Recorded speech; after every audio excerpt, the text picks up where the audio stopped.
மத்தேயு 18வது அதிகாரத்தில் இன்றைக்கு 15 20 வரை உள்ள வசனங்கள் பார்க்க போகிறோம். முன்னோட்டமாக மத்தேயு 16வது அதிகாரம் 18வது வசனத்துல கர்த்தராகிய இயேசு கிறிஸ்து சொன்னார், நான் என் சபையை கட்டுவேன் அப்படின்னு சொன்னாரு. 18வது அதிகாரத்துல இந்த சபை எப்படி இருக்க வேண்டும், சபைக்குள்ள நம்ம பரலோக ராஜ்யத்துக்குள்ள எப்படி இருக்க வேண்டும் என்கிற காரியத்தை சொல்லி கொடுத்துட்டு மத்தேயு 28வது அதிகாரத்துல சபை என்ன வேண்டுங்கிறத சொல்லி கொடுத்தாரு. அப்ப என்னன்னா, இந்த சபை எப்படி இருக்க வேண்டும், இந்த ராஜ்யத்துக்குள்ள நம்ம எப்படி வாழ வேண்டுங்கிறது நம்மளுடைய அடிப்படை இறையியலாக நம்ம ஒரு சபை நடத்துவதற்கு சபையில் எப்படி இருக்க வேண்டும் என்பதற்கு இதுதான் ஃபவுண்டேஷன், இதுதான் நம்மளுடைய முக்கியமான ஒரு காரியமாக மாறிவிடுகிறது. இந்த மத்தேயு 18வது அதிகாரத்துல முதல் 4 வசனங்கள்ல இந்த ராஜ்யத்துக்குள்ள நீங்க எப்படி வர முடியும், ஒரு சிறு பிள்ளைய போல வந்தாதான் இந்த ராஜ்யத்துக்குள்ள வர முடியும், என்னை என்னால ரட்சித்துக் கொள்ள முடியாது, என்னை ரட்சித்துக் கொள்வதற்கு என்கிட்ட எதுவுமே இல்லை, ஆண்டவரே என்னை ரட்சியுங்கள் என்று சொல்லி வரக்கூடிய இருந்தாதான் உள்ள வர முடியும். அப்ப முதலாவது நம் மனத்தாழ்மையோடு உள்ளுக்குள்ள வர வேண்டும் என்று காரியத்தை சொல்லிவிட்டு 5வது வசனத்திலிருந்து 9வது வசனம் வரைக்கும் நம்ம எப்படி ஒருவரை ஒருவர் நம்ம பராமரிக்க வேண்டும், நம்ம எப்படி ஒருவர் மேல் ஒருவர் அக்கறையுள்ளவர்களாய் இருக்க வேண்டும் என்கிற காரியத்தை குறித்து பார்த்தோம். அடுத்து 10லிருந்து 14 வரைக்கும் நம்ம எப்படி ஒருவரை ஒருவர் பாதுகாக்க வேண்டும், நம்ம எப்படி ஒருத்தர் பாதுகாத்துக் கொள்ள வேண்டும் பார்த்தோம். அடுத்து இன்றைக்கு என்ன பார்க்க போகிறோம்னா 15லிருந்து 20 வரை உள்ள வசனங்கள்ல நம்ம எப்படி ஒருவரை ஒருவர் சீர்திருத்த வேண்டும், டிசிப்ளின் என்று சொல்லக்கூடியதாக சீர்திருத்தல் எப்படி அவசியமாக இருக்க வேண்டும் என்பதை குறித்து சொல்லி கொடுக்கிறார். இன்றைக்கு நம்ம பார்க்க போகிறது ஒரே செய்தியா பார்க்க போகிறோம். ஆனா உங்களுக்கு இன்றைக்கு குரூப்ல நான் போட சொல்றேன். நம்ம மத்தேயு 18வது அதிகாரம் 15லிருந்து 20 வரை உள்ள வசனங்களுக்கு நம்ம கிட்ட ஏற்கனவே ஒரு 6 செய்திகள் இருக்கிறது. நம்ம 6 வாரம் அதை பிரசங்கம் பண்ணி இருக்கிறோம் முன்னாடியே, ஒரு 5 வருடங்களுக்கு முன்பாக. அதனால அதை நீங்க கற்றுக்கொள்ளுங்க. இது ஒரு மேலோட்டமாக இன்றைக்கு ஒரு செய்தி. ஏன்னா மறுபடியும் நான் அந்த 6 மெசேஜ் உங்களுக்கு பிரசங்கம் பண்ண வேண்டியதில்லைன்னு சொல்லிட்டு ஒரே பிரசங்கமா இன்னைக்கு இந்த 15லிருந்து 20 வரை உள்ள வசனங்கள் ரொம்ப தேவையான ஒன்று. அதனால தயவு செய்து நீங்க அதை பார்க்காதவங்களா இருந்தீங்கன்னா தயவு செய்து அதை பார்த்து கொள்ளுங்க. அதற்கு பின்பாக 21வது வசனத்திலிருந்து 35வது வசனம் வரைக்கும் நம்ம எப்படி ஒருவரை ஒருவர் மன்னிக்க வேண்டும் என்று சொல்லக்கூடியதான். அப்ப இன்றைக்கு என்னன்னா, நம்ம எப்படி ஒருத்தரை திருத்தணும், ஒருத்தர் எப்படி சீர்திருத்த வேண்டும் என்று சொல்லக்கூடியதான். மத்தேயு 18வது அதிகாரம் 15லிருந்து 20 வரை, Matthew 18:15-20. உங்களால் எளிமை இருக்க முடிந்தால் எளிமை என்று நாம் எல்லோரும் வாசித்து விட்டு இந்த செய்திக்குள்ளாய் கடன் செல்வோம். மத்தேயு 18:15லிருந்து 20 வரை வாசிப்போமா? உன் சகோதரன் உனக்கு விரோதமாய் குற்றம் செய்தால் அவனிடத்தில் போய் நீயும் அவனும் தனித்திருக்கையில் அவன் குற்றத்தை அவனுக்கு உணர்த்து. அவன் உனக்கு செவி கொடுத்தால் உன் சகோதரனை ஆதாயப்படுத்தி கொண்டாய். அவன் செவி கொடாமற் போனால் 2-3 சாட்சிகளுடைய வாக்கினாலே சங்கதிகளை எல்லாம் நிலைவரப்படும்படி 2 அவனுடைய கூட்டிக் கொண்டு போ. அவர்களுக்கும் அவன் செவி கொடாமற் போனால் அதை சபைக்கு தெரியப்படுத்து. சபைக்கும் செவி கொடாதிருப்பானால் அவன் உனக்கு அஞ்ஞானியை போலவும் ஆயக்காரனை போலவும் இருப்பானாக. பூலோகத்திலே நீங்கள் எவைகளை கட்டுவீர்களோ அவைகள் பரலோகத்திலும் கட்டப்பட்டிருக்கும். பூலோகத்திலே நீங்கள் எவைகளை கட்டவிழ்ப்பீர்களோ அவைகள் பரலோகத்திலும் கட்டவிழ்க்கப்பட்டிருக்கும் என்று மெய்யாகவே உங்களுக்கு சொல்லுகிறேன். அல்லாமலும் உங்களில் 2 பேர் தாங்கள் வேண்டிக் கொள்ள போகிறது எந்த காரியத்தை கொடுத்தாகிலும் பூமியிலே ஒருமனப்பட்டிருந்தால் பரலோகத்தில் இருக்கிற என் பிதாவினால் அது அவர்களுக்கு உண்டாகும் என்று உங்களுக்கு சொல்லுகிறேன். ஏனெனில் 2 பேராவது 3 பேராவது என் நாமத்தினால் எங்கே கூடியிருக்கிறார்களோ அங்கே அவர்கள் நடுவில் இருக்கிறேன் என்றார். ஆமேன். உட்காருங்கள். அதாவது இந்த மத்தேயு 18வது அதிகாரத்தில் நிறைய வசனம் நமக்கு நல்லா தெரியும், ரொம்ப பரிச்சயமான வசனங்கள். ஏன்னா நம்ம நிறைய முறையில சொல்லும்போது எங்க 2-3 பேரா கூடியிருந்தா எங்க கூட இருக்கிறீங்கன்னு சொல்லியிருக்கீங்களே, எல்லா ஜப கூட்டத்திலையும் ஜபம் பண்ணியிருப்பீங்க தெரியுமா? அந்த வசனம் இங்கதான். ஆனா அது சொன்னப்ப நோக்கம் என்னங்கிறது இன்னைக்கு உங்களுக்கு புரிஞ்சிடும். அதே மாதிரி எதை இங்க கட்டுறீங்களோ அது பரலோகத்துல கட்டவிழ்க்கப்பட்டு சொல்லி நிறைய பேர் இந்த கட்டுறது பிசினஸ் இருக்கிறாங்க. சாத்தான கட்டுறேன் அதை கட்டுறேன்னு, அது என்னங்கிறது நீங்க புரிஞ்சிடும். ஏன்னா இது நிறைய அந்த வசனங்கள் ரொம்ப பரிச்சயமான வசனங்கள். எங்க 2-3 பேரா ஒரு நாமத்தினால கேட்டுக்கொண்டு எதை கேட்டாலும் கொடுப்பேன்னு சொல்லியிருக்கீங்க ஆண்டவரே, இப்படி சொல்லக்கூடிய வசனமும் இதுலதான். அப்ப இதுல என்னன்னா, நிறைய வசனங்கள் நமக்கு தெரிஞ்ச வசனங்கள், ஆனா அது அர்த்தம் தான் தெரியாது. ஏன்னா எடுத்து அவுட் ஆஃப் கான்டெக்ட்ல எல்லாரும் யூஸ் பண்ணுவாங்க, ஒருவேளை நீங்களும் யூஸ் பண்ணிருப்பீங்க. ஏன்னா நம்ம ஜெப கூட்டம் வந்தாலே எல்லாரும் உபயோகப்படுத்துற வசனம் இந்த வசனம், இது அதுக்காக சொன்னதில்லை. சரியா? அப்ப என்னன்னா இங்க ஆண்டவர் சொல்லும்போது சபையில எப்படி ஒரு சீர்திருத்தம் இருக்க வேண்டும் என்ற காரியத்தை சொல்லி கொடுக்கிறார். நம்ம பார்க்கிறோம், பெந்தைக்கோஸ்தே நாள்ல சபை தொடங்குது அப்போஸ்தலர் 2வது அதிகாரத்துல. அடுத்து சபையில நடக்கக்கூடிய ஒரு முக்கியமான ஒரு சம்பவம், முதலாவது நடக்கக்கூடிய ஒரு முக்கியமான சம்பவம் அப்போஸ்தலர் 5வது அதிகாரம். அப்போஸ்தலர் 5வது அதிகாரத்துல ஒரு காரியம் நடக்குது. அங்க என்ன, அனனியா சஃபீரால் என்று சொல்லக்கூடிய 2 பேர் அவங்களுடைய சொத்தை வித்து அந்த காசை கொண்டு சபைக்கு கொடுக்க வர்றாங்க. சரியா? நீங்க அதுல 2வது வசனத்துல இருந்து பாருங்களேன். தன் மனைவி அறிய அவன் கிரயத்திலே ஒரு பங்கை வஞ்சித்து வைத்து ஒரு பங்கை கொண்டு வந்து அப்போஸ்தலருடைய பாதத்திலே வைத்தான். பேதுரு அவனை நோக்கி, அதாவது இவங்களை மொத்த சொத்தை வித்து கொண்டு வந்து காசு கொடுன்னு கேட்கல, இவங்க கொடுக்க வேண்டிய அவசியமும் இல்லை. யாரும் எந்த சொத்தையும் வித்து கொண்டு வந்து சபை கொடுங்கன்னு சொல்லல, அவங்க முழு காசையும் கொண்டு வந்து கொடுங்கன்னு சொல்லல. இது இவங்கதான் முடிவு பண்றாங்க. என்ன பண்றாங்க, 2 பேரும் பண்ணும்போது அதுல மனைவி, கணவனும் மனைவி சேர்ந்து ஒரு பங்கை வஞ்சித்து வைத்து கொண்டு ஒரு பங்கை மட்டும் கொண்டு வந்து கொடுக்கறாங்க. இப்ப அவங்க என்ன செஞ்சிருக்கலாம், நாங்க வித்தோம், எங்களுக்கு கொஞ்சம் காசை வச்சுட்டு உங்களுக்கு சபைக்கு இவ்வளவு காசு கொடுக்கறோம் சொல்லியிருக்கலாம். சொல்லல, மாறாக என்ன சொல்றாங்க, அனனியாவே நிலத்தில் ஒரு கிரயத்தில் ஒரு பங்கை வஞ்சித்து வைத்து பரிசுத்த ஆவியினிடத்தில் பொய் சொல்லும்படி சாத்தானின் இருதயத்தை நிரப்பினது. நீ எதுக்கு பொய் சொல்ற? அதாவது அவன் பரிசுத்த ஆவியினிடத்துல, தேவனிடத்துல பொய் சொல்றான். பேதுருவிடம் சொல்றாரு, ஆனா பரிசுத்த ஆவியினிடத்துல பொய் சொல்லு. அதை விற்கும் முன்னே அது உன்னுடையதாய் இருக்கவில்லையோ, அதை விற்ற பின்பும் அதன் கிரயம் உன் வசத்தில் இருக்கவில்லையோ, நீ உன் இருதயத்திலே இப்படிப்பட்ட எண்ணம் கொண்டவன்னு நீ மனுஷரிடத்தில் அல்ல தேவனிடத்தில் பொய் சொன்னாய் என்றான். அப்ப என்னன்னா, இவன் சொன்னது பொய் தேவன்கிட்ட சொல்றான். நான் சொன்ன மாதிரி இவன் விற்க வேண்டிய அவசியம் இல்லை, இது எல்லாமே மொத்தமா அவனுடையதான். ஆனா அவங்க என்ன, கர்த்தர்கிட்ட பொய் சொன்னதுனால என்ன நடக்கிறது? 5வது வசனம் பாருங்க. அனனியா இந்த வார்த்தைகளை கேட்கவே விழுந்து ஜீவனை விட்டான். இவைகளை கேள்விப்பட்ட யாவருக்கும் மிகுந்த பயம் உண்டாயிற்று. என்னங்க, பொய் சொன்னதுக்கு சபையில உழுது செத்து போயிட்டான். யாரு அவனை கொன்னது? தேவன். ஐயா, அவன் வந்தது சபைக்கு, காசு கொடுத்தது கர்த்தருக்கு. ஆனா அவன் பொய் சொன்னா, பொய் சொன்னதுனால சபையிலே கர்த்தர் அவனை கொண்டு போட்டுட்டாரு. 6வது வசனம் பாருங்க. வாலிபர் எழுந்து அவனை சேலையில் சுற்றி வெளியே எடுத்து கொண்டு போய் அடக்கம் பண்ணினார். நிறைய சபையில பாத்தீங்கன்னா பக்கத்திலே கல்லறை இருக்கும். சரியா? ஏறக்குறைய 3 மணி நேரத்துக்கு பின்பு 3 மணி நேரத்திற்கு பின்பு அவனுடைய மனைவி நடந்ததை அறியாமல் உள்ளே வந்தாள். இது நிறைய விஷயங்கள் இருக்கு, நான் அதுல பிரசங்கம் பண்ண விரும்பல. நீங்க பாத்தீங்கன்னா அந்த காலத்துல சர்வீஸ் கிட்டத்தட்ட நிறைய நேரம் போயிருக்கு. ஏன்னா 3 மணி நேரமா சர்வீஸ் நடந்துட்டு இருக்கு. அதுக்கப்புறம் இந்த 3 மணி நேரம் கழிச்சு தானே மனைவி வர்றாங்க. இப்போ சர்வீஸ்க்கு லேட்டா வர்றவங்க இருக்காங்க தானே, ஏன்னா 3 மணி நேரம் கழிச்சு ஒருத்தவங்க வர்றாங்க. சரியா? 8வது வசனம் பாருங்க. பேதுரு அவளை நோக்கி நிலத்தை இவ்வளவுக்குத்தான விற்றீர்கள், எனக்கு சொல் என்றான். அவளாம் இவ்வளவுக்குத்தான் என்றால். பேதுரு அவளை நோக்கி, கர்த்தருடைய ஆவியை சோதிக்கிறதுக்கு நீங்கள் ஒருமனப்பட்டதென்ன?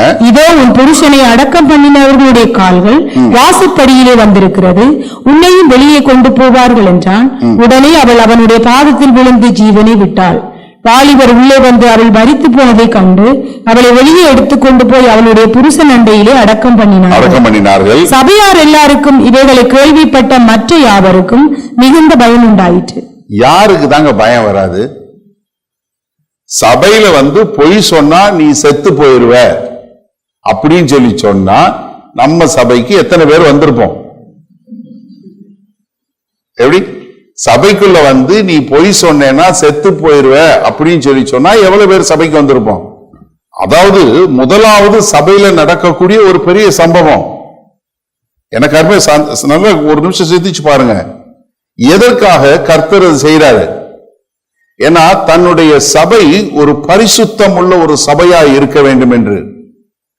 சபையில எந்த ஒரு காரியமும் நீதியை குறித்தோ எதை குறிச்சோ ஒரு இது இருக்கக்கூடாது என்று சொல்லக்கூடியதாக தேவன் என்ன பண்றாரு, நீ முதலாவது என்னுடைய நான் கட்டுகிற சபையில நீ எப்படி இருக்கணும், தேவனை விசுவாசித்து தேவனுக்கென்று பரிசுத்தமா வாழக்கூடிய மக்களாக இருக்கணும்னு சொல்லி. அதனால சபையில இருந்தவங்களும் சரி மற்ற எல்லாருக்கும் பயம் உண்டாச்சு. 13ஆம் வசனம் பாருங்க. மற்றவர்களில் ஒருவரும் அவர்களுடனே சேர துணியவில்லை, ஆகிலும் ஒருத்தரும் அங்க சேர துணியல, ஆகிலும் ஜனங்கள் அவர்களை மேன்மைப்படுத்தினார்கள். என்னன்னா, அதாவது ஒரு கிறிஸ்தவன் என்று சொன்னா, ஒரு சபை என்று சொன்னால் அது தேவனுக்கு அடுத்தது, அது ஒரு மேலானது, அது ஒரு நீதியை விரும்பக்கூடியது, அது ஒரு முன்மாதிரியானது என்று சொல்லக்கூடியதாக கர்த்தர் கிறிஸ்தவர்கள் என்றால் இப்படி இருக்க வேண்டும் என்பதற்கு அடையாளமாகத்தான் அந்த காரியத்தை செய்கிறார். அதுல நீங்க 14ஆம் வசனம் பாருங்களேன். திரளான புருஷர்களும் ஸ்திரீகளும் விசுவாசம் உள்ளவர்களாகி கர்த்தரிடமாக அதிகமாய் சேர்க்கப்பட்டார்கள். எப்படிங்க சபைக்குள்ள பொய் சொன்னா செத்து போவான் அப்படின்னு சொல்லும் போது எப்படி சபைக்குள்ள கூட்டம் சேர முடியும்? ஒரு நிமிஷம் சிந்திச்சு பாருங்களேன். இப்ப நம்ம சபை நடத்தணும், சபையை பெருசாக்கணுங்கிறதுக்கு வேற வேற காரியங்கள்லாம் பண்றாங்க. லைட்டை போடுறது, புகை போடுறது, டான்ஸ் ஆடுறது, இல்ல அவங்களுக்கு ஏற்ற மாதிரி பிரசங்கம் பண்றது, இல்ல சிரிப்பு மூட்டுறது, இல்ல இப்படி ஏதாவது ஒரு காரியத்தை செய்யறது. அவங்க மனுஷனுடைய சொந்த ஐடியா இல்ல கிளவர்னஸ் இல்ல அவங்களுடைய ஏதோ ஒரு காரியத்தை செஞ்சு எப்படியாவது ஜன கூட்டத்தை கூட்டணும்ன்ற வேற காரியங்களை செய்யறாங்க. ஆனா அதெல்லாம் சும்மா ஒரு கற்பனை தான். அப்படியெல்லாம் ரொம்ப நாள் நிக்கிறது இல்லை. நீங்க சரித்திரத்தை எடுத்து பாத்தீங்கன்னா அதுக்கு ஒரு குறிப்பிட்ட காலத்துக்கு இருக்கும், அதுக்கப்புறம் ஒண்ணுமில்லாம போயிடும். எத்தனையோ பேர் அப்படி ஒண்ணுமில்லாம போனவங்க நிறைய இருக்கிறாங்க, நம்ம சரித்திரம் முழுவதும் பார்க்க முடிகிறது. ஆனா எப்ப ஜன கூட்டம் கர்த்தர் கட்டுற சபையில வரும்னா, கர்த்தரை நேசித்து கர்த்தரை விசுவாசித்து நாங்க இப்படிப்பட்ட ஒரு பரிசுத்தமான வாழ்க்கை வாழ வேண்டும் என்று சொல்லி வரும்போது ஜன கூட்டத்தை கர்த்தர் கொண்டு சேர்ப்பார். ஏன்னா வாழ்ந்தா இவர்களை போல வாழ வேண்டும் என்று சொல்லி வெளியே இருக்கிறவங்க சேரக்கூடியதான கர்த்தருக்கு என்று வாழ வேண்டும் என்று சொல்லக்கூடியதா. அப்போஸ்தலர் 2ஆம் அதிகாரம் 47ஆம் வசனம் பாருங்க. தேவனை துதித்து ஜனங்கள் எல்லாரிடத்திலும் தயவு பெற்றிருந்தார்கள், ரட்சிக்கப்படுகிறவர்களை கர்த்தர் அனுதினமும் சபையிலே சேர்த்து கொண்டு வந்தார். அப்ப என்னன்னா, நம்ம சபையில ஜனங்கள் கொண்டு சேர்க்கிறதுக்கு நம்ம ஒண்ணு செய்ய தேவையில்லை, கர்த்தர் தான் கொண்டு சேர்க்கணும். அப்ப என்னன்னா, சபை என்பது ஒரு பாவிக்கு இங்க உட்கார்ந்து கம்ஃபர்டபுளா இருக்கக்கூடாது. என்னவா இருக்கணும், ஒரு ரட்சிக்கப்படாத இயேசு கிறிஸ்துவை விசுவாசித்து அவருக்கென்று வாழன்னு விரும்பாதவங்க, அப்படி இல்லாதவங்க வந்தாங்கன்னா it should make them uncomfortable. எல்லாரும் வாங்க அப்படின்னு சொல்றதுக்கு இல்ல, நீ என்ன வேணாலும் செய்யி அல்ல. நீ உள்ள வந்தா நீ என்ன பண்ணணும், நீ இயேசு கிறிஸ்துவுக்கென்று வாழ வேண்டும் என்று உன்னுடைய வாழ்க்கை மாறினவங்களா இருக்கணும். அதனாலதான் கர்த்தர் என்ன சொல்றாரு, என்னுடைய சபையை நான் கட்டுவேன். என்கிட்ட நிறைய இடங்கள்ல போகும்போது கேட்பாங்க, அண்ணே நீங்க உங்க சபை பெருசாகுது, நீங்க பெருசாக, நம்ம சபை பெருசா வளருது, அதை பத்தி தப்பு இல்லை. ஆனா என்னன்னா, நீங்க சபையை பெருசா கட்ட, நான் சொல்றேன் இல்லவே இல்லை. நான் மறுபடி சொல்றேன், சபை கர்த்தருக்கு சொந்தமானது. இயேசு கிறிஸ்து சபையை கட்டுறாரு, நான் அவர் கூட போட்டியெல்லாம் போடுறது இல்லை. அவர் சொல்றதை கேட்டு செய்யறதுதான் நம்ம வேலை, வேற ஒரு வேலையும் கிடையாது. அவர் கட்டட்டும் சபையை. நம்ம எப்பவுமே கர்த்தருடைய வார்த்தையை உண்மையா நம்ம போதிக்கக்கூடிய மக்களா, சத்தியத்துக்கென்று நிற்கக்கூடிய மக்களா இருந்தா போதும். கர்த்தர் தன்னுடைய சபையை அவர் கட்டுவாரு, அவர் ஜனங்களை கொண்டு வருவாரு. யாரை கொண்டு வருமோ அவங்கள கொண்டு வருவாரு. அவங்க யாரு மக்கள் கர்த்தரை விசுவாசிக்கிறாங்களோ அவங்க இங்க இருக்க முடியுமே ஒழிய மற்றவர்கள் இருக்க முடியாது. அதத்தான் ஆதியிலிருந்தே முதல் முறையாக கர்த்தர் தன்னுடைய சபையை குறித்து சொல்லும் போது, தன்னுடைய சபை எப்படிப்பட்ட சபையாக இருக்க வேண்டும், பரிசுத்தத்தை விரும்புகிற சபையாய், நீதியை விரும்புகிற சபையாய், பாவத்தை வெறுக்கிற சபையாய் இருக்க வேண்டும் என்ற அடையாளத்தோடு தான் சபையை கட்டுறாரு. இப்ப மத்தேயு 18ஆவது அதிகாரத்துல சபையை பத்தி சொல்லும் போது இங்க என்ன சொல்றாரு, இங்க ரொம்ப தெளிவாக நம்மளுடைய சபை என்பது தேவனுடைய வார்த்தையை விசுவாசிப்பது மாத்திரமல்ல, அந்த வார்த்தையை நடைமுறைப்படுத்தக்கூடிய ஒரு சபையாக இருக்க வேண்டும்.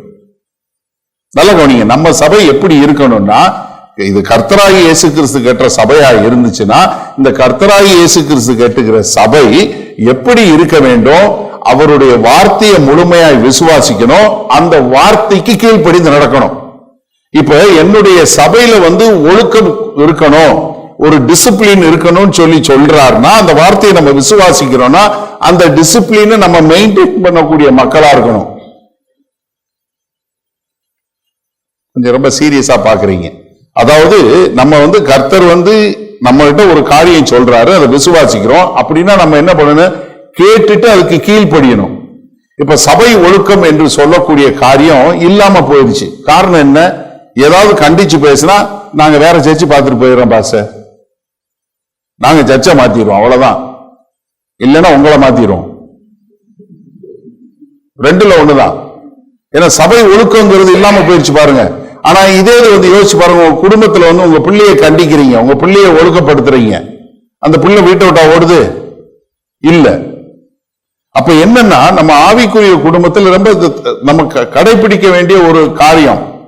நீங்க நல்லா தெரிஞ்சுக்கணும். என்கிட்ட நிறைய பேர் கேட்கக்கூடிய கேள்வி, நான் நிறைய நாடுகளுக்கு போறேன், நிறைய சபைகளுக்கு போறேன், நிறைய போதவர்கள், நிறைய மக்களோட பேசுறேன், அவங்க எல்லாம் கேட்கக்கூடிய கேள்வி, எப்படி சபை சீர்திருத்த, சபை ஒழுங்கை பத்தி நீங்க பேசியிருக்கீங்க, எப்படி இதை இம்ப்ளிமெண்ட் பண்ண முடியும்?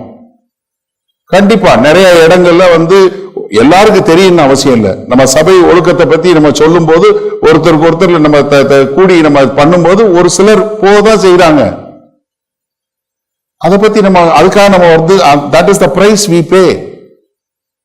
நம்மளை விட்டுட்டு போகக்கூடிய மக்கள் இருக்கிறாங்க. ஆனா அதுக்காக நம்ம கவலைப்பட தேவையில்லை. ஏன்னா நம்ம கர்த்தர் சொல்ற வேலையை செய்யற மக்களா இருக்கணும். நான் நிறைய நம்மளுடைய செய்திகளை கேட்கிறவங்க, நம்ம அதுல பார்க்கக்கூடியவங்க, நிறைய பெற்றோர்கள் வர்றவங்க, பாக்குறவங்க, அவங்க எல்லாம் சொல்றது என்ன, நான் இப்படி ஒரு அன்பை பார்த்ததே இல்லை. ஏன்னா நம்ம சபை இவ்வளவு ஒரு அன்பு, நம்ம ஒருத்தர் மேல ஒருத்தர் இவ்வளவு அன்பு காட்டுகிறோம் அப்படின்னு சொல்லக்கூடியதா. இன்னைக்கு கூட ஒருத்தவங்க சாப்பாடு கொண்டு வந்திருக்காங்க, கேட்டா தம்பி சொன்னா, ஜாபேஸ் தான் சொன்னா, எல்லாருக்கும் யங் அடல்ட்ஸுக்கு பூரா சாப்பாடு பிரியாணி எடுத்துட்டு வந்திருக்காங்க பாஸ்டர். ரொம்ப அன்பு. நான் ஐ ரியலி தேங்க் காட். நான் உண்மையிலே ஆண்டவரை துதிக்கிறேன், ஆண்டவருக்கு ஸ்தோத்திரம் செலுத்துறேன். அந்த மாதிரி வார்த்தையை கேட்டு மக்கள் செய்யக்கூடிய காரியத்துக்காக கர்த்தர் கோடான கோடி ஸ்தோத்திரம். ஆனா என்னன்னா, நம்ம அன்பு செலுத்தக்கூடியதை பத்தி நம்ம இங்க இல்ல, வெளியே எல்லாருக்கும் தெரியும். வர்றவங்க போறவங்க பெற்றோர்கள் போய் அங்க ஊர்ல சொல்லி, அவங்க கேள்விப்பட்டு, அவங்க சொல்லி எனக்கு செல்லக்கூடிய காரியங்கள் நான் கேள்விப்பட்டிருக்கேன்.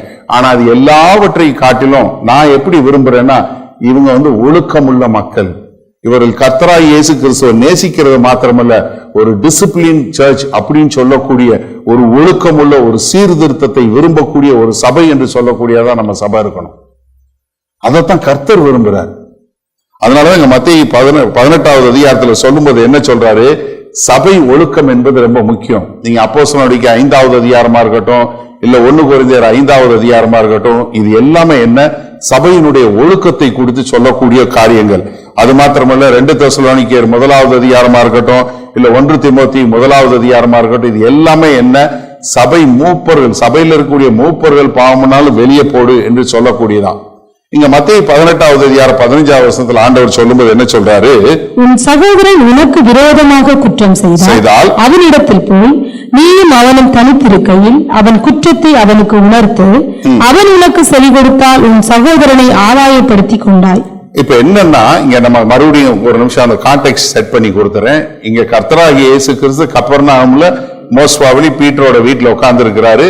பேதுருவோட பிள்ளையோ இல்ல ஏதோ ஒரு சின்ன பிள்ளைய கையில வச்சு சொல்றாரு, நீங்க எல்லாம் நான் பெரியவன் நீ பெரியவன் சண்டை போட்டு இருக்கீங்க, நீங்க ராஜ்யத்துல வரணும்னா எப்படி இருக்கணும்? இந்த சிறு பிள்ளைய போல ஒண்ணும் இல்லாம வரணும். அப்ப இந்த சிறு பிள்ளைய போல நீங்க பாதுகாக்கப்படணும், இந்த சிறு பிள்ளைய போல நீங்க பராமரிக்கப்படணும் அப்படின்னு சொல்லிட்டு, இந்த சிறு பிள்ளைய போல உங்களை சீர்திருத்தமும் செய்யணும், உங்களை ஒழுக்கத்துல கொண்டு வர காரியமும் செய்யணும். ஏன்னா அது ரொம்ப முக்கியம். அது எதன் மூலமா பண்ண முடியும்? வேத வசனத்தின் அடிப்படையில. ஏன்னா நமக்கு எல்லாருக்கும் தெரிஞ்ச வசனம் 2 தீமோத்தேயு 3வது அதிகாரம் 16, 17 வசனம் என்ன சொல்லுது? வேத வாக்கியங்கள் எல்லாம் தேவ ஆவியினால் அருளப்பட்டது, தேவனுடைய மனுஷன் தேறினவனாகவும் எந்த நற்கிரியையும் செய்ய தகுதி உள்ளவனாகவும் இருக்கும்படிக்கு அவைகள் உபதேசத்துக்கும், நல்ல கவனிங்க, அவைகள் உபதேசத்துக்கும், கடிந்து கொள்ளுதலுக்கும் சீர்திருத்தலுக்கும். உபதேசம் கடிந்து கொள்ளுதல், சீர்திருத்தம், டிசிப்ளின். வேத வசனத்தின் மூலமாய் என்ன தேவ ஆவியானவர் எல்லா வசனங்களையும் கொடுத்திருக்கிறாரு. அப்ப தேவ ஆவியானவரும் வார்த்தையாகிய தேவனும் பிதாவாகிய தேவனும் விரும்புறது என்னன்னா, இந்த சபை, அவருடைய சபை டிசிப்ளினா, ஒரு சீர்திருத்தம் உள்ளத, ஒரு ஒழுக்கம் உள்ள சபையாக இருக்க வேண்டும் என்பதை ரொம்ப மேன்மையாக விரும்புகிறார். இது ஆவியானவருடைய திட்டம், இது குமாரனாகிய கிறிஸ்துவுடைய திட்டம், பிதாவாகிய தேவனுடைய திட்டம். அப்போ ஒரு சபை சீர்திருத்தத்தோடு ஒழுக்கத்தோடு இருக்க வேண்டும் என்பது மிக அவசியம். ஏன்னா நிறைய பேர் யோசிப்பாங்க, கமெண்ட் அடிக்கிறவங்க, எது சொல்றவங்க கூட சொல்லுவாங்க, அண்ணே நீங்க சொல்றத பார்த்தா ஏதோ ரட்சிக்கப்படுவதற்காக நீங்க ஏதோ செய்யணும் போல. கிடையவே கிடையாது. நல்லா தெரிஞ்சு கொள்ளுங்க, ரட்சிப்பு முற்றிலும் இலவசம். ஆனா ரட்சிக்கப்பட்டேன், நான் கர்த்தராகிய இயேசு கிறிஸ்துவை விசுவாசிக்கிறேன், அவர் மேல அன்பு செலுத்துறேன்னு சொன்னா நீங்க அவருடைய வார்த்தைக்கு எந்த அளவுக்கு கீழ்ப்படுகிறீங்கிறத வச்சுதான் இருக்கு.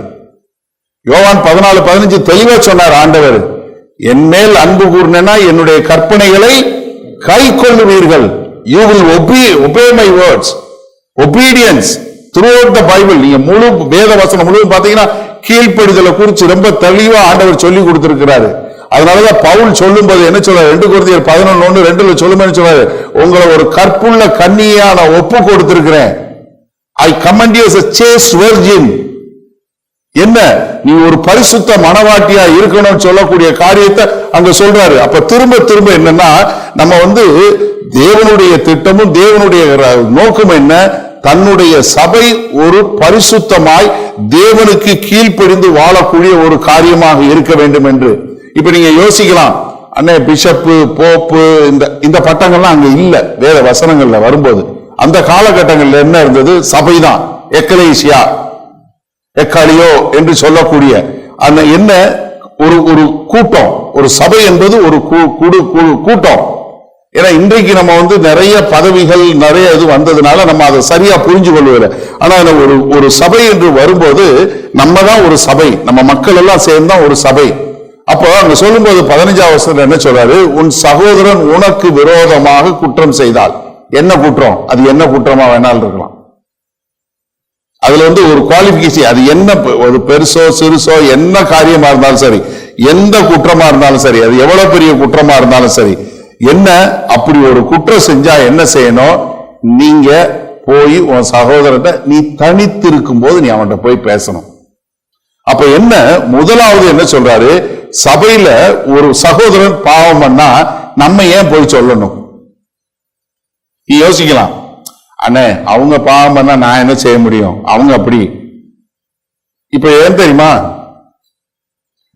இப்ப உங்க பிள்ளை மரத்தில் ஏறி தொங்குச்சுன்னா நீங்க என்ன பண்ணுவீங்க, பதறி போய் ஓடி போய் பிள்ளைய பிடிச்சு மரத்துல ஏற ஒரு அடியை கொடுத்து கீழே இறக்கி இங்க வா, அப்படிலாம் செய்யக்கூடாது சொல்லுவீங்களா? இதே வேற வீட்டு பிள்ளை தொங்குச்சுன்னா என்ன சொல்லிட்டு போவீங்க, யாரு பெத்த பிள்ளைய பாரு இப்படி தொங்குதுன்னு சொல்லுவீங்களா? இப்போ உங்க சபையில உங்க சகோதரன் பாவம் பண்ணா நீங்க கண்டிக்கலைன்னா என்ன அர்த்தம் தெரியுமா, நீங்க அன்பு கூறலன்னு அர்த்தம். உங்க சகோதரன் மேல உங்களுக்கு அன்பு இருந்துச்சுன்னா நீங்க போய் கேட்பீங்களா கேட்க மாட்டீங்களா? கேட்டு போட்டான் அவனுக்கு என்ன, நமக்கு நம்ம வேலையை பார்ப்போம் பாஸ்டர் அப்படின்னு நினைச்சீங்கன்னா என்ன அர்த்தம், போச்சு அவ்வளவுதான். அப்ப என்ன சொல்றாரு, முதல்ல உன் சகோதரன் உனக்கு எதிராக பாவம் பண்ணா, ஒரு குற்றம் பண்ணா, நீ என்ன பண்ணு, நீ அவன்கிட்ட தனித்திருக்கும் போய் இப்ப பேசு. காரணம் என்னன்னா, எந்த ஒரு பாவமும் மொத்தத்தையும் கலங்க பண்ணும். சபை என்பது சரீரம். இப்போ உங்களுக்கு ஒரு விரல் அடிபட்டுச்சுன்னா உடனே என்ன வருது, அடுத்த விரல் தான் பிடிக்க வருது ஒழிய அந்த விரல் தானே இருக்கட்டும் அப்படின்னு விட்டீங்கன்னா என்ன ஆகும், வலி பெருசாகி பெருசாகி உடம்புறம் காய்ச்சல் வருதா? அப்படிதான் இருக்கணும். அப்போ நீங்க எந்த அளவுக்கு ஒருத்தர் சகோதரன் மேல அன்பு செலுத்துறீங்கிறது என்னன்னா, நீங்க அவங்கள சீர்திருத்துறீங்க. அவங்க ஒருத்தர் பாவம் பண்றாங்க, ஒருத்தர் குற்றம் பண்றாங்கன்னா நீங்க அவங்கள சீர்திருத்த வேண்டும். உடனே போய் என்ன இப்படி பாவத்துல இருக்கியா, அது இல்ல. ஹலோ, ஏன்னா அங்க சொல்லும்போது என்ன சொல்றாரு, முதல்ல நீ என்ன பண்ணணும், தனித்திருக்கும் போது நீ போய் சொல்லணும். அப்படி சொன்னேன்னா என்ன, அவன் திருத்தி கொண்டானா உன் சகோதரனை ஆதாயப்படுத்தி கொண்டாய். அதாவது இங்க சொல்லும்போது இங்க வந்து அவருக்கு ஒரு இங்க கிரேக்க மொழியில ஒரு கமர்ஷியலா ஒரு பிசினஸ்ல யூஸ் பண்ற வேர்டு என்ன, நீ வந்து பிசினஸ்ல லாஸ் கெயின் இருக்கு இல்லையா, ப்ராஃபிட் லாஸ் இருக்கிற மாதிரி, அத மாதிரி நீ வந்து ஒருத்தனை எடுத்துக்கொண்டேன்னா உனக்கு ஆதாயம் என்ன, உனக்கு வந்து லாபம், இல்லைன்னா உனக்கு நஷ்டம். அப்ப பாருங்க, இது உங்களுக்கு உண்டானது. இப்ப உங்க சகோதரன் நீங்க இழந்து போய்விடக்கூடாது. அப்ப என்ன பண்ணணும், சபையினுடைய பரிசுத்தமும் முக்கியம், அதே சமயத்துல உங்க சகோதரனும் முக்கியம். உங்க சகோதரனும் உங்க சகோதரிய தப்பு பண்ணும்போது நீங்க என்ன பண்ணணும், ஒரு குற்றம் பண்ணும்போது நீங்க என்ன பண்ணணும், உடனே அவங்ககிட்ட தனித்து இருக்கும்போது சொல்லணும். அதனாலதான் நான் அடிக்க ஒரு முறை சொல்றது, நீங்க 4 பேர் சேர்ந்து சாப்பிட்டீங்கன்னா மத்தவங்கள போட்டு தள்ளாதீங்க, யாராவது இல்லாதவளை பத்தி பேசாதீங்க. இதை நான் சொல்லிக்கிட்டே இருக்கேன், அடிக்க ஒரு முறை சொல்லிக்கிட்டே இருக்கிறேன். இல்லாதவனை பத்தி பேசாதீங்க, எதுக்கு தேவையில்லை. இருக்கிறாளை மட்டும் பேசுங்க, இல்லாதவளை பத்தியே பேசாதீங்க. அது என் நல்ல காரியத்தை பேச ஆரம்பிப்பீங்க, ஆனா கடைசியில பாத்தீங்கன்னா 6 அடி தோண்டி குழி தோண்டி புதைச்சிருவீங்க. வேண்டாம், இருக்கிறவங்களை பத்தி பேசுங்க, எதுக்கு இல்லாதவங்களை பத்தி பேசுறீங்க? அப்ப என்ன, முதல்ல சகோதரனை ஆதாயப்படுத்திக் கொள்ள. எதற்காக இதை செய்யணும்? ஏன்னா உங்க பக்கத்துல இருக்கிறவங்களும் உங்களுக்கு பிடிக்காதவங்களும் கர்த்தர் தன்னுடைய சொந்த ரத்தம் சித்து சம்பாதிச்சார். உங்களுக்குள்ள அதே பரிசுத்த ஆவியானவர் மற்றவங்களுக்குள்ளே இருக்கிறார். அதே பரிசுத்த ஆவியானவர் உங்களுக்குள்ள வாசமா இருக்கிறாரு. அவங்கள மீட்டுக்கொள்ள தேவன் திரும்ப வரப்போறார். அப்ப என்ன, அவங்க they are more valuable to God. அவங்க வந்து கர்த்தருக்கு ரொம்பவும் வேண்டியவங்க. கர்த்தர் அவங்களுக்காக ரொம்ப பாடுபட்டு இருக்காரு. அப்போ நீங்க யாராவது உங்களுக்கு எதிராக குற்றம் பண்ணாங்கன்னா அவங்கள வந்து நீங்க வந்து திருத்த வேண்டுவது என்று நினைப்பதற்கு காரணம் என்னன்னா, அவங்கள ஆதாயப்படுத்தி கொள்ள வேண்டும் என்பதற்காக, தேவன் அவர்களுக்காக ரத்த சிந்தினார் என்பதற்காக, தேவன் அவங்களுக்குள்ள இருக்கிறாரு, அவங்கள மீட்டுக்கொள்ள வரப்போறாரு. அப்ப தேவனுக்கு ரொம்ப முக்கியம்னா எனக்கும் முக்கியம் அப்படிங்கிற அந்த நோக்கத்தோடு நீங்க சீர்திருத்த போனீங்கன்னா நீங்க என்ன பாமா பண்ண அப்படின்னு கேட்க மாட்டீங்க. மாறாக என்ன கேட்பீங்க, தம்பி இந்த மாதிரி செய்யறீங்க, இது தேவையா, கொஞ்சம் யோசிங்க. கொஞ்சம் நம்ம எப்பவுமே இந்த ஒழுக்கத்தை குறிச்சு நம்ம என்னவா இருப்போம், ஒரு கரிசனை உள்ள மக்களா இருப்போம். நம்ம எப்பயுமே பண்ணக்கூடிய மக்களா இருப்போம். கலாத்திய சபைக்கு எழுதும் போது அப்போஸ்தலனாகிய பவுல் எழுதுறாரு எப்படி திருத்தணும்னு சொல்லி.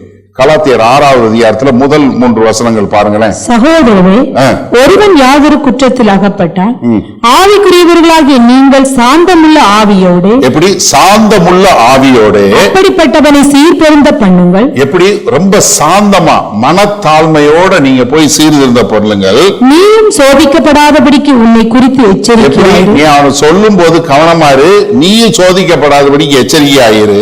ஒருவர் பாரத்தை ஒருவர் சுமந்து, எப்படி ஒருவர் பாரத்தை ஒருவர் சுமந்து, இப்படியே கிறிஸ்துவினுடைய பிரமாணத்தை நிறைவேற்றுங்கள். ஒருவன் தான் ஒன்றும் இல்லாதிருந்தும் தன்னை ஒரு பொருட்டென்று எண்ணினால் தன்னை தானே வஞ்சிக்கிறவன் ஆவான். அப்ப என்னன்னா, நீங்க வந்து ஒருவர் பாரத்தை நீங்க தூக்கி சீர்பொருந்த பண்ணுங்கள். இங்க உபயோகப்படுத்துற பதம் வந்து என்னன்னா, கட்டரசியோ என்று சொல்லக்கூடிய பதம். இந்த பதம் வந்து எப்படின்னா, இது வந்து டெக்னிக்கல் வேர்டு, அதாவது மருத்துவத்துல உபயோகக்கூடிய வேர்டு, மெடிக்கல்ல உபயோகப்படுத்தக்கூடிய ஒரு இது. என்ன, ரெஸ்டோர்னு இங்கிலீஷ்ல போட்டிருக்காங்க, சீர்பொருந்த பண்ணுங்கள் தமிழ்ல இருக்குது. அந்த கட்டரசிய பதத்துக்கு என்னன்னா, அதாவது எப்படி 2 எலும்பு ஒடிஞ்சு போச்சுன்னா ஒட்டி வைப்பாங்களா, நம்ம இப்ப ஏபிளுக்கு வச்சாங்கல்ல, இல்ல ஷோல்டர் பிரிஞ்சு போய் தனியா போயிருச்சு, அதை எப்படி கரெக்டா வச்சு மாவு கட்டு போட்டு சரி பண்றாங்களோ அந்த மாதிரி, அதாவது ஒரு அது பழைய நிலைக்கு கொண்டு போய் அதை ஒரு மருந்து போட்டு சரி பண்ணக்கூடிய அப்படி ஒரு காரியத்துல பண்ணணும் அப்படின்னு சொல்லக்கூடிய ஒரு காரியம். அதனாலதான் மத்தேயு 18வது அதிகாரத்துல 12ல இருந்து 14 வரைக்கும் ஒரு ஓமானம் சொன்னார் இல்லையா. 100 ஆடு இருக்கு, 99 ஆடு இருக்கு, ஆனா ஒரு ஆடு காணாம போச்சுனோடனே தேடி கண்டுபிடிச்சு அந்த ஒரு ஆடை கண்டுபிடிச்சு எடுத்துட்டு வந்து எவ்வளவு சந்தோஷப்படுறாருன்னு. அந்த மாதிரி நம்ம அவர்களை சீர்பொருந்த பண்ணக்கூடிய மக்களாக இருக்கணும். ஏன்னா இது கர்த்தருடைய வேலை. ஏன்னா கர்த்தர் என்ன பண்றாரு, அவர் ஒரு ஆட்டை தேடி போறாரு. அப்ப அவரு வேலையை செய்யறதா இருந்தா நீங்களும் நானும் அப்படி உள்ள மக்களை எடுத்து சீர்பொருந்த பண்ணக்கூடிய மக்களாக இருக்க வேண்டும். 16 வசனத்துல அவன் செவிகொடாமல் போனால் 2-3 சாட்சிகளுடைய வாக்கினாலே சங்கதிகள் எல்லாம் நிலைவரப்படும்படி 2 உன்னுடனே கூட்டிக் கொண்டு. என்னன்னா 2-3 சாட்சி கூட்டு போன. இது எங்க உபாகமம் 19வது அதிகாரம் 15வது வசனத்துல இருக்கு. என்ன சொல்றாரு? ஒருவன் எந்த அக்கிரமத்தையாவது எந்த பாவத்தையாவது செய்தான் என்று சொல்லப்பட்டால் ஒரே சாட்சியினால் நியாயம் தீர்க்க கூடாது. 2-3 சாட்சிகளுடைய வாக்கினாலே காரியம் நிலைவரப்பட வேண்டும். என்ன, ஒரு 2-3 பேரை கூட்டு கூட ஒரு 2-3 பேரை கூட்டு போய் அவங்க கிட்ட சொல்லு. இந்த 2-3 பேர் போய் என்னத்துக்கு சொல்றாங்கன்னா, அந்த 2-3 பேர் அவனை குற்றப்படுத்துறதுக்கு போல. அந்த 2-3 பேர் போய் இந்த மாதிரி தப்புன்னு சொல்லி சொன்னாரு, இது குற்றம் சொல்லி சொன்னாரு, இல்ல பாவம் சொன்னாரு, அவர் உங்ககிட்ட வந்து பேசி இருக்கிறாரு, எங்க கிட்ட வந்து சொன்னாரு, நீ அவனுக்கு செவி கொடுக்கல, நாங்களும் இதை கேட்டோம், நாங்களும் இதை வந்து கண்டிப்பா இது பாவம் தான், நீ இதுல இருந்து மனம் திரும்பணும்னு சொல்லி அந்த 3 பேரும் போய் அவனோட சேர்ந்து 2-3 பேரும் சேர்ந்து, தம்பி தங்கச்சி மனம் திரும்பு, அக்கா மனம் திரும்புங்க, அண்ணன் மனம் திரும்புங்க. ஏன்னா இது சபையை குலைக்கக்கூடியது, இது சபையினுடைய அழைப்பை தடுமாற்றக்கூடியது, இது சபையினுடைய ஒழுக்கத்தை, சபை சாட்சியை கெடுக்கக்கூடியது. அதனால நம்ம வந்து ரொம்ப ஜாக்கிரதையாக இதை கையாள வேண்டும் என்று சொல்லக்கூடிய ஒரு காரியம். அப்ப இங்க இதுல சொல்லும் போது என்னன்னா, எதற்காக இந்த 2-3 பேரு இவ்வளவு இதா பண்றோம் அப்படின்னு சொல்லி சொன்னா, 2-3 பேர் பெரியவங்களுக்கா இல்ல, ஏன்னா இது கர்த்தருடைய காரியம். அந்த ஒரு ஆத்மாவும் இழந்து போகக்கூடாது. ஏன்னா அவங்களுக்கு கர்த்தர் கொடுத்த ஆவிக்குரிய அழைப்பு, அந்த ஒரு சகோதரன் கொடுக்கப்பட்ட ஒரு அழைப்பு இருக்கும். நம்ம சபையில அவருக்கு வந்து ஒரு தாளந்து இருக்கும். அவர் கர்த்தர் ஒரு நோக்கத்துக்காக நம்ம சபையில கொண்டு வந்து இழைச்சிருப்பாரு. அந்த அழைப்பை அவர் நிறைவேற்ற முடியாதபடி, சபை தன்னுடைய காரியத்தை செய்ய முடியாதபடி போயிடக்கூடாது. அதனால நம்ம என்ன பண்ணணும், 2-3 பேருக்கு போய் சொல்லணும். சரியா? 2-3 பேர். அப்ப நீங்க முதல்ல ஒரு ஆள் பேசணும். அப்படி இல்லைன்னா 2-3 சாட்சியோட கூட்டு போய் பேசணும். அப்படி பேச அதுக்கு செவி கொடாமற் போனா 17 வசனம் பாருங்க. அவர்களுக்கும் அவன் செவி கொடாமல் போனால் அதை சபைக்கு தெரியப்படுத்து. ஹலோ, அதுக்கு பேச்சுக்கு கொடுக்கலன்னா சபையில சொல்லு, சபையில எல்லாருக்கும் சொல்லு. எல்லாருக்கும் சொல்லுனா உடனே என்னன்னு மொத்த டீட்டெயிலையும் சொல்லி அவங்களை அசிங்கப்படுத்துறது இல்லை. இயல்பா ஏதாவது ஒரு காரியமா இருந்தா நம்ம சொல்லும் போது சொல்றோம், இந்த மாதிரி இருக்கு, இதை செய்யாதீங்க, இனி இந்த மாதிரி இதை குறிச்சு பேசாதீங்க, இதை குறிச்சு செல்லாதீங்க அப்படின்னு நம்ம சொல்றோம். காரணம் என்ன, அதன் அடிப்படையில நம்ம திருந்துக்கணும். ஏன்னா தேவ ஆலோசனை என்னவோ அதை கேட்டு நம்ம மாற்ற வேண்டியதா இருக்கணும். அப்படி சபையில நம்ம சொல்லக்கூடிய அந்த அளவுக்கு நம்ம இது வரைக்கும் வரல. அப்படி வந்ததா இருந்தா நம்ம சபையில சொல்லணும். அப்படி சபையில சொல்லும் போது, சபையில சொல்லணும்னா என்ன அர்த்தம், சபையில உள்ள எல்லாரும் போய் ஒருத்தர் மாத்தி ஒருத்தர், தம்பி இப்படி பண்ணாதீங்க, தங்கச்சி இப்படி பண்ணாதீங்க, எல்லாரும் போய் ஒருத்தர் மாத்தி ஒருத்தர், எப்படி ஒருத்தருக்கு ஒருத்தர் சாப்பாடு கொடுக்குறீங்களோ, எப்படி ஒருத்தர் நலம் விசாரிக்கிறீங்களோ, எப்படி ஒருத்தருக்கு ஒருத்தர் ஜெபம் பண்றீங்களோ, அதே மாதிரி எல்லாரும் ஒருத்தர் போய், ஐயோ நீ உனக்குன்னு ஆண்டவர் அழைச்சிருக்காருப்பா, உன்னை ஆண்டவர் அன்பு செலுத்தி இருக்காருப்பா, உன்னை மீட்டு எடுத்திருக்காருப்பா, நீ பிரயோஜனம் இல்லாம போயிடக்கூடாதுப்பா, கர்த்தர் உனக்கு கொண்டு வச்சிருக்க காரியங்கள் பெரிய காரியம்ப்பா, உனக்காக நான் கண்ணீர் விட்டு அழுகிறப்பா, நீ தயவு செய்து வந்துருப்பா, நீ கர்த்தரை தெரிஞ்சு கொள்ளுப்பா, கர்த்தரோட வந்துரு அப்படின்னு சொல்லி எல்லாரும் சபையில எல்லாரும் போய் அவங்கள அன்பா வேண்டி விரும்பி கேட்டு நீங்க மனம் திரும்பி வாங்க அப்படின்னு சொல்லி எல்லாரும் சொல்ல வேண்டிய. இப்ப இது யாரோட பொறுப்பு? என் பொறுப்புன்னு யாராவது சொல்லுவீங்கன்னு பார்த்தேன். நம்ம எல்லாருடைய பொறுப்பு இது, நம்ம எல்லாருடைய பொறுப்பு. ஒருத்தரும் கெட்டு போகக்கூடாது கர்த்தருடைய நோக்கம். அப்படி சபையிலையும் சொல்லி, சபையில உள்ள எல்லாரும் போய் சொல்லி சபைக்கும் செவி கொடாமற் போனால் என்ன பண்ணணும், அவன் உனக்கு அஞ்ஞானியை போலவும் ஆயக்காரனை போலவும் இருப்பானாக. அதுக்கும் அவன் கேட்கலன்னா அவன் எப்படி கர்த்தரை அறியாதவனோ, அது மாத்திரம் இல்ல சமுதாயத்துல ஒரு அந்தஸ்தை இல்லாதவன் போல. ஏன்னா ஆயக்காரன்றது யாரு, யூதர்கள் ரொம்ப வெறுத்தாங்க. அவங்கள என்ன நினைச்சாங்க, அவங்க பூரா எட்டப்பன், நம்மளை காட்டி கொடுத்து இதோ ரோமர்களுக்கு வேலை பார்த்து நம்ம காசை பூரா வாங்கி ரோமர்களுக்கு கொடுக்கறாங்க அப்படின்னு சொல்லக்கூடிய அவங்கள அவ்வளவு தூரம் வெறுத்தாங்க. அந்த மாதிரி நீ என்ன பண்ணு, ஒரு ரட்சிக்கப்படாதவனை போல. காரணம் என்னன்னா, ஒரு பாவம் ஒரு சின்ன பாவம் வரக்கூடியது மொத்த சபையும் கெடுக்கும். பவுல் அழகா சொல்லி கொடுப்பாரு 1 கொரிந்தியர் 5வது அதிகாரத்துல, கொஞ்சம் புளிச்ச மாவு மொத்த மாவையும் புளிக்க பண்ணும். ஒருத்தர் பண்ற காம்ப்ரமைஸ் என்ன பண்ண ஆரம்பிக்கும், எல்லாரும் இட்ஸ் ஓகே, அவர் செய்யறாருல நம்மளும் செய்யலாம், அவர் லேட்டா வர்றாருல நம்மளும் லேட்டா போலாம், அவர் இதை பண்றாருல நம்மளும் இதை பண்ணலாம், அவர் இதை சாப்பிடறாருல நம்மளும் இதை சாப்பிடலாம், அவர் இது பண்றாருல நம்மளும் பண்ணுவோம் அப்படின்னு சொல்லக்கூடியது. அப்ப என்ன ஆயிரும், சபை தன் சாட்சியை இழந்து விடும். இன்றைக்கு சபை தன்னுடைய சபைக்கும் சமுதாயத்துக்கும் வித்தியாசம் தெரியாம போனது காரணம் என்னன்னா, சபை கர்த்தர் என்ன நோக்கத்திற்காய் தெரிந்து கொண்டு வைத்தாரோ அது இல்லாம போனதுதான். அப்ப நீங்க உங்களுக்கு ஒரு நிமிஷம் தோணணும், ஆனா சபையில இப்படி எல்லாரும் சீர்திருத்தம் பண்றோம், எல்லாம் ஒழுக்கப்படுத்துறோம் அப்படின்னு போனா சபையில இருந்து நிறைய பேர் போயிட்டாங்கன்னா என்னென்ன பண்றது, இது செய்யலாமா செய்யக்கூடாதா? இப்போ நம்ம அப்போஸ்தலனுடைய 5வது அதிகாரம் பார்த்தோம். யாரு? பேதுருகிட்ட போய் சொன்னவங்க கீழே விழுந்து செத்து போயிட்டாங்க. பேதுருகிட்ட சொன்னவங்க. இப்ப பேதுரு இன்னொரு தப்பு பண்றாரு.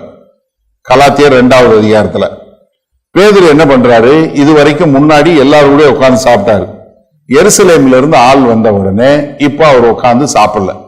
அவர் என்ன பண்றாரு, யூதர்களோட மாத்திரம் உட்கார்ந்து சாப்பிடுறாரு. இப்ப நீங்க யோசிச்சு பாருங்க, இது பெரிய குற்றம் நீங்க நினைச்சிருப்பீங்களா? ஒரு நிமிஷம் சிந்திச்சு பாருங்க. அவங்களுக்கு பிடிச்சவங்க பக்கத்துல மட்டும் உட்கார்ந்து சாப்பிடுறாரு. அவங்க அவங்க அவங்க ஆளு, எங்க ஆளுங்க, எருசலேம்ல இருந்து வந்தவங்க அப்படின்னு சொல்லக்கூடியதான். இப்ப பவுல் என்ன பண்றாரு, பேதுரு கேட்கிறாரு. பேதுரு, நீங்க ஒரு நிமிஷம் யோசிக்கணும், பேதுரு தான் தலைவர், அவர்கிட்ட அவ்வளவு வல்லமை. நீங்க அதுவும் இல்லாம அப்போஸ்தலனுடைய 4வது அதிகாரத்துல பாத்தீங்கன்னா, அவர் நடந்து போகும்போது அவருடைய நிழல் பட்டு குணமாகக்கூடிய ஆளுங்க இருக்கிறாங்க. அவ்வளவு வல்லமையான ஆளு. அவர்கிட்ட போய் சொன்னா கீழே விழுந்து செத்து போயிடுவான்னு தெரியும், அவ்வளவு பயம். அப்படிப்பட்ட ஒரு ஆளு செய்யற ஒரு தவறு. பவுல் என்ன சொல்றாரு பாருங்க, 11 கலாத்தியர் 2:11. மேலும் பேதுரு அந்தியோகியாவுக்கு வந்தபோது அவன் மேல் குற்றம் சுமந்ததினால் நான் முகமுகமாய் அவனோடு எதிர்த்தேன். யாரு? பவுல் எழுதுறாரு, நான் அவனை முகமுகமா அவனோட எதிர்த்து நின்னேன். எப்படியெனில் யாக்கோபினிடத்திலிருந்து சிலர் வருகிறதற்கு முன்னே அவன் புறஜாதியாருடனே சாப்பிட்டான். அவர்கள் வந்த போதோ விருத்த சேதனம் உள்ளவர்களுக்கு பயந்து விலகி பிரிந்தான். மற்ற யூதரும் முக்கியம், மற்ற யூதரும் அவனுடனே கூட மாயம் பண்ணினார்கள். பாத்தீங்களா, ஒரு ஆள் காம்ப்ரமைஸ் பண்ணோட கூட இருந்த எல்லாரும் சேர்ந்து நடிச்சாங்க. ஒரு ஆள் பண்ணா போதும், கூட இருக்கிறவங்க சேர்ந்துருவாங்க. ஒரு தானியேல் சாத்ராக் மேஷாக் அபேத்நேகோ இன்ஃப்ளூயன்ஸ் பண்ண முடியும். அதே மாதிரி ஒரு பேதுரு தப்பு பண்ணா மற்ற யூதரும் அவனோடு சேர்ந்து மாயம் பண்ணினார்கள். அவர்களுடைய மாயத்தினாலே பர்னபாவும் விழுப்புண்டான். என் கூட இருந்த பர்னபா கூட போயிட்டான். பவுல் சொல்றாரு. இப்ப நம்ம யாராவது நம்ம கான்ஃபிடன்ட் பண்ணிருப்போமா பேதுருவ? சந்தேகம் தான். அதனாலதான் சொல்றது, எப்பயுமே சொல்றது, பாஸ்டர்னு ஒரு ஸ்பெஷல் ட்ரீட்மெண்டே கிடையாது. சபையில எல்லாரும் ஒரே தான். நீங்க பாட்டு எவ்வளவு பெரிய பல்லமையா பாட்டு பாடுறாளா இருந்தாலும் சரி, பிரசங்கம் பண்றாளா இருந்தாலும் சரி, இல்ல நீங்க மியூசிக் போடுற ஆளா இருந்தாலும் சரி, நீங்க எவ்வளவு பெரிய ஆளா இருந்தாலும் சரி, எல்லாரும் சமம். சபையில யாரும் பெரிய ஆளும் கிடையாது, சின்ன ஆளும் கிடையாது, எல்லாரும் சமம். தயவு செய்து அதை புரிஞ்சு கொள்ளுங்க. ஏன்னா நீங்க என்னைக்கு ஒருத்தரை பெரிய ஆளா நடத்த ஆரம்பிச்சீங்கன்னா அன்னைக்கு அவங்கள அழிவின் பாதையில தள்ளிடுவீங்க. சாதாரணம், எல்லாரையும் சாதாரணமா இருக்க கற்றுக்கொள்ளுங்க, சாதாரணமா நடக்க கற்றுக்கொள்ளுங்க. அதுதான் ரொம்ப ரொம்ப முக்கியம். ஐயோ ஐயோ ஐயோ அப்படின்னா அண்ணன் வர்றாரு பாஸ்டர் வர்றாரு, ஒன்றும் கிடையாது. அவர் வர்றாரு, அவர் வேலையை பார்ப்பார், நீங்க உங்க வேலையை பாருங்க. இதோட முடிஞ்சு போயிடும். அப்பதான் நம்மளாவே இருக்க முடியும். ஏன்னா ஒரு சிலர் ஏதாவது இப்படி சொல்லி எதையாவது ஏத்தி விடுவாங்க. அவருக்கு அதுதான் பிடிக்கும், இவருக்கு இதுதான் பிடிக்கும். ஒன்னும் இல்லை, எனக்கு என்ன பிடிக்கும்னு எல்லாருக்கும் தெரியும், நான் என்ன செய்வேன்னு உங்களுக்கு தெரியும். அந்த மாதிரிதான் இருக்கணும் நம்ம. இதுல நீங்க என்னைக்கு ஒரு ஆளை தூக்கி வச்சீங்கன்னா அவங்கள நீங்க தேவையில்லாம தள்ளிடுவீங்க. செய்யவே செய்யாதீங்க. ஏன்னா நமக்கு நிறைய பேர் கிறிஸ்தவங்களுக்கு இது என்ன பிரச்சனைனா, என்ன நினைக்கிறாங்கன்னா, என்னமோ உங்களுக்கு நோஞ்சான் பரிசுத்தாவி வேறவங்களுக்கு எல்லாம் நல்ல பெரிய வல்லமையுள்ள பரிசுத்தாவி கொடுக்குறாருன்னு நினைக்கிறாங்க. அவர் வல்லமையான ஊழியக்காரர். எப்பா ஓன்ட்டே அதே ஆவியானவர் தானப்பா இருக்கிறாரு. ஒவ்வொருத்தருக்கும் ஒரு அழைப்பு, அவ்வளவுதான். எதுக்கு போட்டு நம்ம இவ்வளவு பாடுபடுத்துறீங்க? சிந்திச்சு பாருங்க. ஆனா என்ன, பேதுரு இது பண்ண உடனே பவுல் என்ன பண்றாரு, ஏத்து நின்று பேசுறாரு. அது மாத்திரமில்லை, எழுதி கலாத்தியா பகுதி நாடுகளுக்கு பூரா கடிதத்தில் எழுதி அனுப்பிச்சிட்டாரு. சம்பவம் நடந்து 2000 வருஷம் ஆச்சு. இன்னைக்கு போட்டு அடிச்சிட்டு இருக்கோம் நம்ம. பாத்தீங்களா? என்ன நமக்கு தெரியணுங்கிறதுக்காக எல்லாருக்கும் ஆவியானவர் அதனாலதான் எழுதி வச்சிருக்கிறாரு. பேதுருவுக்கே இந்த நிலைமைன்னா நம்ம எது கவலைப்படக்கூடாது. எந்த கேள்வி கேட்கறதுக்கு யாரும் பயப்படாதீங்க, தாராளமா கேள்வி கேளுங்க. ஆனா பேதுரு என்னன்னா தெரியுமா, மனம் மாறினாரு. அதான் பேதுருவோட மனத்தாழ்மை. பேதுரு தன்னுடைய நிருபம் 2 பேதுரு 3வது அதிகாரத்தில் எழுதும்போது பவுலை குறிச்சு என்ன எழுதுறாரு பாருங்க 14. ஆகையால் பிரியமானவர்களே, இவைகள் வர காத்திருக்கிற நீங்கள் கரையற்றவர்கள் இல்லாதவர்களுமாய் சமாதானத்தோடு அவர் சந்நிதியில் காணப்படும்படி ஜாக்கிரதையாய். ரொம்ப எழுதுறாரு பாருங்க, என்ன பிழை இல்லாதபடி நீங்க அவருடைய சன்னதியில எந்த ஒரு அஸ்தம் இல்லாதபடி காணப்படும்படி எச்சரிக்கையா இருங்கள். மேலும் நம்முடைய கர்த்தரின் நீடிய பொறுமையை ரட்சிப்பென்று எண்ணுங்கள். நமக்கு பிரியமான சகோதரனாகிய பவுலும் நமக்கு பிரியமான சகோதரனாகிய பவுல் எனக்கு எதிரான பேசலானே அந்த பவுல் பக்கம் கூட சேராதீங்க, அப்படி எழுதல. நமக்கு பிரியமான சகோதரனாகிய பவுலும் தனக்கு அருளப்பட்ட ஞானத்தினாலே இப்படியே உங்களுக்கு எழுதி இருக்கிறார். இவரும் இந்த கலாத்திய பகுதியில் உள்ள கடிதத்துக்கு தான் எழுதுறாரு. பொந்து, கலாத்தியா, கப்பதோக்கியா எல்லா நாடுகள்ல உள்ள மக்களுக்கு தான் பேதுரு எழுதுறாரு. அவர் சொல்றாரு, இப்படிப்பட்ட அவன் ஞானத்தினால எழுதியிருக்கிறான். எல்லா நிரூபங்களிலும் இவைகளை குறித்து பேசியிருக்கிறான். அவன் சொன்னவைகளில் சில காரியங்கள் அறிகிறதற்கு அரிதா இருக்கிறது. கல்லாதவர்களும் உறுதியில்லாதவர்களும் மற்ற வேத வாக்கியங்களை புரட்டுகிறது போல தங்களுக்கு கேடு வரத்தக்கதாக இவைகளையும் புரட்டுகிறார்கள். என்ன எப்பா நீங்க ஜாக்கிரதையா இருங்க, நான் அவன் பேச்சை கேட்டேன், திருந்திட்டேன், நீங்களும் திருந்திக்கோங்க. அப்ப என்ன, சபை முழுவதும் என்னவா இருக்கணும், ஒரு மனுஷனை ரட்சிக்கப்பட வேண்டும் என்று சொல்லக்கூடிய ஒரு நோக்கத்துல போகணும். சொல்லிட்டு 19வது வசனம் சொல்றாரு பாருங்க. 18வது வசனத்துல, பூலோகத்திலே நீங்கள் எவைகளை கட்டுவீர்களோ அவைகள் பரலோகத்திலும் கட்டப்பட்டிருக்கும். பூலோகத்திலே நீங்கள் எவைகளை கட்டவிழ்ப்பீர்களோ அவைகள் பரலோகத்திலும் கட்டவிழ்க்கப்பட்டிருக்கும் என்று மெய்யாகவே உங்களுக்கு சொல்லுகிறேன். இது நிறைய இடங்கள் இருக்கு. மத்தேயு 16:19 இருக்கு, யோவான் 20:23 இருக்கு. இது சாத்தான கட்டுறதுக்கான காரியமே இல்ல, சாத்தான கட்டப்படவே இல்ல. நீங்க சாத்தான கட்ட முடியாது. சாத்தான் 1000 வருட அரசாட்சியில தான் கட்டப்படுவான். அதனால தயவு செஞ்சு யாராவது சாத்தான கட்டுறேன்னீங்கன்னா அதெல்லாம் கட்டுறதுக்கான வாய்ப்பே கிடையாது. வேத வசனத்துக்கு எதிராக ஜெபம் பண்ணாதீங்க. இது சொல்றது என்னன்னா, பூமியில என்ன உன்னுடைய பாவங்கள் மன்னிக்கப்பட்டது நீங்க சொன்னீங்கன்னா அது பரலோகத்துல இயேசு கிறிஸ்து நாமத்தினால உங்களுடைய பாவங்கள் மன்னிக்கப்பட்டது. அதனால நீங்க ஒருத்தனை பார்த்து உன்னுடைய பாவங்கள் மன்னிக்கப்பட்டதுன்னு சொன்னா அவனுக்கு அவனுடைய பாவங்கள் மன்னிக்கப்பட்டது. நான் இயேசு கிறிஸ்துவை நிராகரிக்கிறேன், நான் அவரை ஆண்டவராக ஏற்றுக்கொள்ளலைன்னா நீங்க பாவத்துல சாவடான்னு சொன்னீங்கன்னா அது இங்கேயும் நடக்கும், அது பரலோகத்திலேயும் நடக்கப்பட்டிருக்கும். இதைத்தான் அங்க சொல்றாரு. அப்போ ஒரு சகோதரனை போய் நீங்க சொல்லி திருத்தும் போது அந்த சகோதரன் மனம் திரும்பினானா உன் பாவங்கள் மன்னிக்கப்பட்டது வா சகோதரன் சொன்னீங்கன்னா அது அவனுக்கு உண்டாகும். அவன் இல்ல அப்படி சொன்னதுக்கு அப்புறம் 2-3 சாட்சியோட போய் சொல்றீங்க, அதுக்கும் அவன் செவி கொடுக்கல, அதற்கு பின்பாக சபைக்கும் செவி கொடுக்கலன்னா நீ உன் பாவத்துல சாவன்னு சொல்லி சொன்னீங்கன்னா அது நடைபெறும்.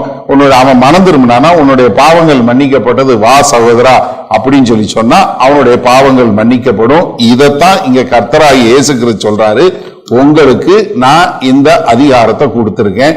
காரணம் என்ன, என் நாமத்தினால நீங்க அவங்களுடைய பாவங்கள் மன்னிக்கப்பட்டதுன்னு சொன்னீங்கன்னா அவங்களுக்கு பாவ மன்னிப்பு உண்டு.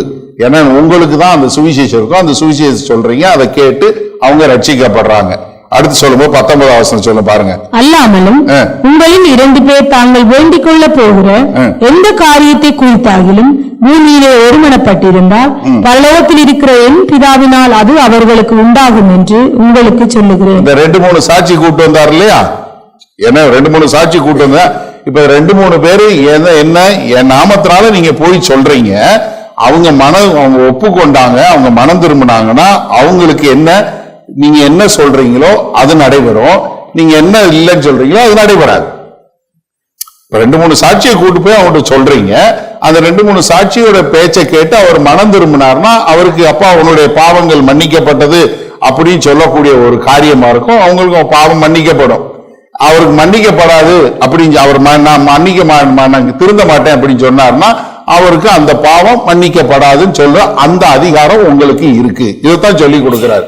சொல்லி கொடுத்துட்டு 20ஆம் வசனத்துல என்ன சொல்றாரு? ஏனெனில் 2 பேராவது 3 பேராவது என் நாமத்தினாலே எங்கே கூடியிருக்கிறார்களோ அங்கே அவர்கள் நடுவிலே இருக்கிறேன் என்றார். என்ன 2-3 பேரு என் நாமத்தினால ஒரு பாவம் செய்தவனை திருத்துறதுக்காக போறீங்கல்ல, அதனால நான் அவங்க கூட அந்த அதிகாரத்தோட நாங்க இருக்கிறேன்னு சொல்றாரு. இது பிரேயர் மீட்டிங் இல்ல. ஏன்னா இதோ உலக முடிவு பரியந்தமும் நான் உங்களுடனே கூட இருக்கிறேன். அப்ப என்னன்னா ஒரு ஆளா பிரேயர் மீட்டிங் வச்சா பிரேயர் கேட்காதான் என்ன? கர்த்தர் நிச்சயமா ஜெபத்தை கேட்கிறாரு. அதனால இனிமேல் அப்படி பிரேயர் பண்ணும்போது இப்படி பண்ணாதீங்க. எங்க 2-3 பேர் 2 அல்லது 3 பேர் கூடி இருந்து அங்க இருக்கிறேன்னு சொல்றது அது எதற்காக? ஒரு பாவம் செய்தவனை திருத்துவதற்காக சொல்லக்கூடிய ஒரு ஜெபம். என்ன, யாராவது ஒருத்தரை நீங்க திருத்த போறீங்க, அவங்க பாவத்துல இருக்காங்க, அவங்க ஒழுங்கீனமா இருக்கிறாங்கன்னா அவங்கள திருத்த போறதுக்கு நீங்க எதுக்காக போறீங்க? இயேசு கிறிஸ்து சொன்னதுனால அவருடைய நாமத்தின் நிமித்தம் நீங்க போறீங்க. அப்ப நீங்க அவருடைய காரியத்தை செய்ய போறீங்க. பிதாவாகிய தேவனுடைய வேலை செய்ய போறீங்க, குமாரனாகிய கிறிஸ்துவோட வேலை செய்ய போறீங்க, பரிசுத்த ஆவியானவருடைய வேலையை செய்ய போறீங்க, தேவனுடைய வார்த்தையின் அடிப்படையில ஊழியம் செய்ய போறீங்க. அதனால நான் உங்களை அனுப்பிச்சிருக்கேன். அதனால உங்க மத்தியில நான் இருக்கிறேன். நீங்க என்ன முடிவு எடுக்கிறீங்களோ அது நடைபெறும் என்று சொல்லக்கூடியதா நான் உங்க கூட இருக்கிறேன் அப்படின்னு சொல்றதா. அப்போ எங்க 2-3 பேராவது கூடி இருந்தா நான் இருப்பேன்னு சொன்னது ஒரு பாவம் செய்தவனை திருத்துவதற்காக உள்ளதே ஒழிய பிரேயர் மீட்டிங்க்கு உரியது அல்ல. அதே மாதிரி கட்டுறது இங்க பூமியில கட்டுறேன்னு சொல்றது எது? ஒரு மனுஷனை பாவக்கட்டிலிருந்து விடுதலை பெற்றான்னு சொல்றதுக்கும் ஒரு பாவக்கட்டில கட்டப்பட்டான்னு சொல்றதுக்கு தானே ஒழிய சாத்தானுக்கும் இதுக்கு சம்பந்தமே கிடையாது. தயவு செய்து யாராவது சாத்தானை கட்டுறேன் அப்படின்னு சொல்லி சொன்னாங்கன்னா அவங்கள தட்டி, இல்லம்மா இல்ல சகோதரி, ஏன்னா நிறைய பேர் பாவத்தை சாத்தானை கட்டுறேன்ட்டே இருப்பாங்க. வேத வசனத்தை ஒழுங்கா வாசி. 1000 வருட அரசாட்சியில தான் சாத்தான ஆண்டவர் கட்டுவாரு. அது வரைக்கும் ஆண்டவர் ஃப்ரீயா தான் அவனை விட்டுருக்காரு. நீ ஒண்ணும் கட்ட முடியாது. அப்ப சாத்தானை என்ன பண்ணலாம்? இயேசு கிறிஸ்து நாமத்துல நீ போன்னு சொன்னா உங்க பகுதியில வரமாட்டான். அவனை விரட்டுவதற்கான அதிகாரம் நம்ம கிட்ட இருக்கு. அதனால சாத்தானால நம்மளை எந்த காரியத்தில மேற்கொள்ள முடியாது. அப்ப தயவு செய்து தெளிந்த சிந்தையோடு நம்ம புரிஞ்சு கொள்ளணும். ஆனா கர்த்தர் தன்னுடைய சபைக்கு என்ன? ஒழுக்கம் மிக முக்கியம், சீர்திருத்தம் ரொம்ப முக்கியம். வேத வசனத்திற்கு கீழ்ப்படிந்து சபை வாழ வேண்டும். அப்படி வாழும்போதுதான் சபை ஒரு நல்ல சாட்சியாக இருக்கும்.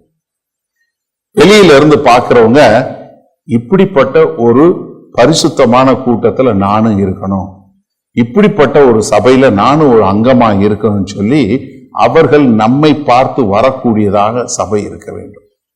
அப்ப சபையில ஒரு ஒழுக்கம், ஒரு சீர்திருத்தம் என்பது மிக மிக அவசியம். அப்போ இனி நம்ம சபையில நீங்க யாராவது இருந்தா ஒருத்தர் தயவு செய்து யாரு உங்களுக்கு எதிராக யாரு குற்றம் செய்தாலும் நீங்க அவங்க கிட்ட தனித்து இருக்கும்போது போய் பேசுங்க. இல்லையா 2-3 தலைவர்களோ இல்ல வேற யாரையோ நீங்க கூட்டு போய் அவங்களோட பேசுங்க. கேட்கலையா நம்ம சபையில சொல்லுவோம். சிலர் சபையை விட்டு போவாங்க, ஒன்றும் பண்ண முடியாது. ஏன்னா கர்த்தருடைய வார்த்தை கேட்டு கர்த்தருடைய வார்த்தை கேட்டார் போல் அவர்கள் தங்கள் வாழ்க்கையை மாற்றிக்கொண்டா கர்த்தராகிய இயேசு கிறிஸ்துவினுடைய சபையில அங்கமாக இருக்க முடியும். இல்லை என்றால் அவர்கள் அங்கமாக இருக்க முடியாது.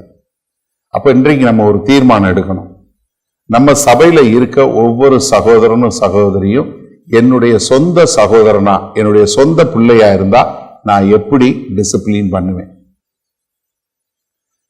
டிசிப்ளின் 2 வகையில பண்ண முடியும். டீச்சர் ஒரு பிள்ளைய ஒழுக்கமா நடத்துவதற்கும் அப்பா பிள்ளைய ஒழுங்குபடுத்துவதற்கும் வித்தியாசம் இருக்கா? அம்மாமார்களுக்கு ரொம்ப அழகா புரியும். பிள்ளைய ஏதாவது ஒரு கோபத்துல பிள்ளை ஏதாவது ஹோம்ஒர்க் பண்ணல ஏதாவது பண்ணலன்னா போட்டு டொம்புன்னு அடிச்சு விடுவீங்க. அடுத்துட்டு உட்காந்து யார் எழுவா? நீங்க. ஏன்? பிள்ளை மேல உள்ள பாசத்துல பிள்ளை படிக்கணும், பிள்ளை இதாகணும் அப்படின்ற ஒரு கனவு, அப்படிங்கிற ஒரு ஆசையில பிள்ளை இந்த மாதிரி செய்யாம விட்டுருச்சேங்கிற ஒரு ஆதங்கத்துல ஒரு நிமிஷத்துல கோபத்துல எதோ செஞ்சிடறீங்க. அதுக்கப்புறம் உட்காந்து என்ன இல்லம்மா நீ அடிச்சிருச்சா, அம்மா அடிச்சிட்டனா வலிச்சிட்டியா, இருந்தா அன்னைக்குன்னு பார்த்து எக்ஸ்ட்ரா அந்த பிள்ளைக்கு என்ன பிடிக்குமோ அதை சமைச்சு கொடுத்து ஒரு சமாதானம் பண்றீங்க. என்ன காரணம்? உங்க பிள்ளை மேல செலுத்தக்கூடிய அன்பு. ஆனா டீச்சர் அப்படி இல்லை. எனக்கு ஒழுக்கம் தான் முக்கியம். நீ படிக்காம போ, நீ கரெக்டா எழுதினேன்னா பாஸ், இல்லையா ஃபெயில், அவ்வளவுதான். இதுதான் என் வேலை. சாயந்தரம் 4 மணிக்கு ஸ்கூல் முடிச்சா நீ யாரோ நான் யாரோ. ஆனா பிள்ளை அப்படி இல்லை. அப்ப எனக்கு அருமையானவர்களே, நம்ம சபையில நம்ம அப்படி ஒரு ஒழுக்கத்தை கொண்டு வரக்கூடிய மக்களா, நம்ம சபையை குறித்து நம்ம அன்பு செலுத்தக்கூடிய மக்கள்ங்கிறது எல்லாருக்கும் தெரியும். ஆனா அதே சமயத்துல நம்ம ஒழுக்கம் உள்ளவர்களாய், நம்ம எந்த ஒரு காரியத்திலையும் நம்மளுடைய நடை, உடை, பாவனை, இது எதுலையுமே நம்ம ஒழுக்க குறைவு இல்லாதவர்களாய், நம்மளை பார்க்கிறவங்க, நம்ம சபையை பார்க்கிறவங்க சொல்லணும், பிள்ளைங்களா இந்த மாதிரி பிள்ளைங்க இருக்கணும், வாலிபர்களா இந்த மாதிரி வாலிபர்கள் இருக்கணும், மக்களா இந்த மாதிரி இருக்கணும், கணவன் மனைவியா இப்படி இருக்கணும், அப்படிங்கிறதுக்கு ஒரு முன் உதாரணம் உள்ளவர்களா நம்ம வாழுவோம். நம்மை பார்த்து கர்த்தர் சொல்லணும். பழைய ஏற்பாட்டில் சொன்னாரு, பாரு யோபுவை பார்த்தியா, என் பையன் யோபுவை பார்த்தியான்னு சொன்னார். இன்றைக்கு புதிய ஏற்பாட்டில் கர்த்தர் பார்த்தா யாரை சொல்லணும்? நம்மளை சொல்லணும். பாத்தியா என் சபையை பாத்தியா, நான் கட்டுற சபையை பாத்தியா. இன்னைக்கு கர்த்தர் சாத்தான் முன்னாடி ஒரு போஸ்ட் பண்ணனா நம்மளை பார்த்து சொல்லணும், பாத்தியா என் சபை எப்படி இருக்குன்னு பாத்தியா அப்படின்னு சொல்லக்கூடிய அளவிற்கு நம்ம வாழ நம்மளை ஒப்பு கொடுப்போமா? மகா கிருபையும் இரக்கம் நிறைந்த எங்கள் அன்பின் தகப்பனே, கர்த்தாவே இந்த அருமையான நல்ல நாளுக்காய் நன்றி. ஆண்டவரே, சபை ஒழுக்கம் என்பது எவ்வளவு முக்கியம் என்பதை நாங்கள் புரிந்து கொண்டோம். ஆண்டவரே, நீங்க சபையை குறித்து பேசும்போது, நான் என் சபையை கட்டுறேன், இந்த சபைக்குள்ள வர்றதற்கு ஒரு சிறு பிள்ளையை போல வரணும், நான் யாருக்கும் எந்த ஒரு வகையிலையும் தடையில்லாதபடி, நான் யாரையும் குற்றப்படுத்தாதபடி வாழணும். ஏன்னா அது அப்படி குற்றப்படுத்திட்டு இருக்கிறத காட்டிலும் பெரிய எந்திரக்கல்ல என் தலையில கட்டி என்னை கடல்ல ஆழ்த்துறது பெட்டர் அப்படிங்கிற மாதிரி சொல்லி கொடுத்துருக்கீங்க. அது மாத்திரமல்ல, நாங்க ஒருத்தர் எப்படி அக்கறையாய் பார்த்து கொள்ள வேண்டும். ஒரு தொலைந்து போன ஆடை தேடி போனது போல நாங்க எப்படி ஒருத்தரை தேடி போகணுங்கிறத புரிஞ்சு கொண்டோம். இன்றைக்கு நாங்கள் எப்படி ஒழுக்கமாய் இருக்க வேண்டும், எப்படி ஒரு சீர்திருத்தத்துக்குள்ள இருக்கணுங்கிறத நாங்க புரிந்து கொண்டோம்.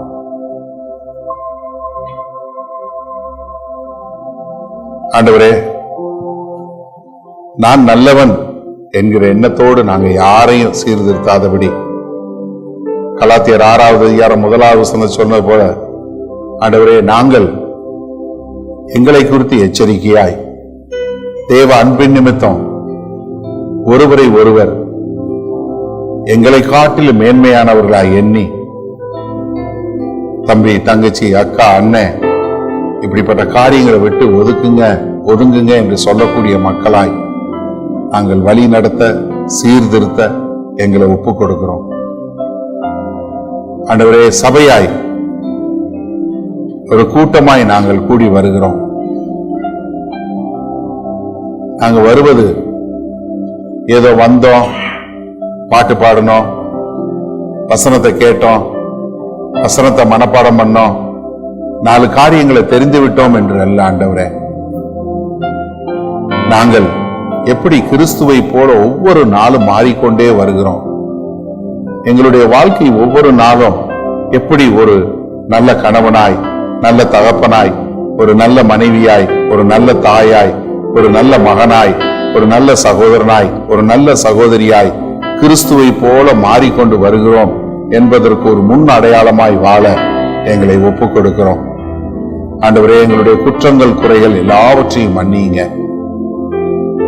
இன்றைக்கும் ஆண்டவரே, நீங்க பரலோகத்திலிருந்து சாத்தானை பார்த்து சொல்லணும்னா, இதோ என் சபையை பார் என்று எங்களை அடையாளம் காட்டக்கூடிய விண்ணமாய் நாங்கள் ஒவ்வொருவரும் மாறி, ஆண்டவரே, உமக்கென்று ஒரு பக்தி வைராக்கியம் உள்ள ஒரு சபையாய் வாழ எங்கள் அனைவரையும் ஒப்புக் கொடுக்கிறோம். ஆண்டவரே, ஆவிக்குரிய நிலையில ஒவ்வொருத்தரும் ஒவ்வொரு ஸ்டேஜில் இருக்கலாம். ஆனாலும் நாங்கள் எல்லோரும் இந்த பரிசுத்த பாதையில பரிசுத்த ஆவியோடு பிரயாணம் பண்ணுகிறோம்.